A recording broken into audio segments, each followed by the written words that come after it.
He was trying to de-escalate. Also, the Mexican woman and her boyfriend were not out there when it first started. I said, okay, when did you arrive on the scene? At what point during the interaction? I did have to redact this part because it has identifying details, but this witness was Mabel and Miss White. The witness says that they saw all of the cars on the scene that were there and that they had made the left and went back up the street. Took care of a personal matter, and within about 2 minutes, by the time the witness got back to the corner that they started at, where they initially saw the beginning of an incident, they say they saw all of them in the street. I said, did it look like a physical fight between two people, two women, or who was fighting? I did not see a physical fight at that moment. It was more him trying to get Romika back in her car and she wouldn't go. She turned around and says, him trying to get Romika back in her car and she wouldn't go. Y'all heard that? Something to that girl and came at her. That girl pulled the gun out. Romika was still coming at her. When I seen the gun, I pulled off. Romika was coming at her. Even with Holly pulling the gun out, she still was coming. She did not care about a gun. Because that's how close I was. I said, I don't blame you for pulling off. The witness says, the Mexican lady is lying. I called the police. I was going to keep going, but Mexican lady says she called the police. Hey, Miss White. Hey, Mabel. Hey, Miss Ashley. She said she called the police.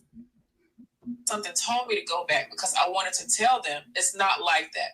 By the time I came back, Romika was on the floor. There were more people outside, and it wasn't even a 3-minute stretch. I don't know where all those people came from. They weren't even there before.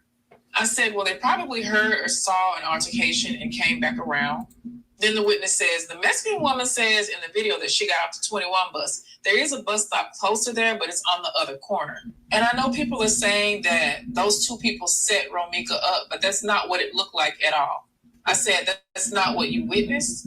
And then I did ask about the witness that we heard in the video that was with her boyfriend or her man friend that was loud. And that witness went on to do an interview on another platform last week, I believe. So I said, there's a person who claimed that they got off the 21 bus. From your vantage point, was that possible? You also said the Spanish-speaking person might not be telling the whole truth. The witness says, I don't think so. And especially about the headlock situation. What I can make out is some licks were passed and he grabbed Romika, but not holding her down for that woman. It was not like that at all. So licks was passed and he started holding on to Romika. So licks was passed, y'all, and he had to grab Romika. He grabbed her and the other woman did what she did. She shot her. They were not tag teaming her at all.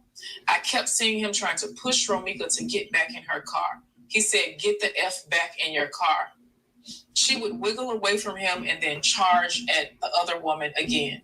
So I said, so she will wiggle away from him. Now the Spanish lady says she kept wiggling away from him as well.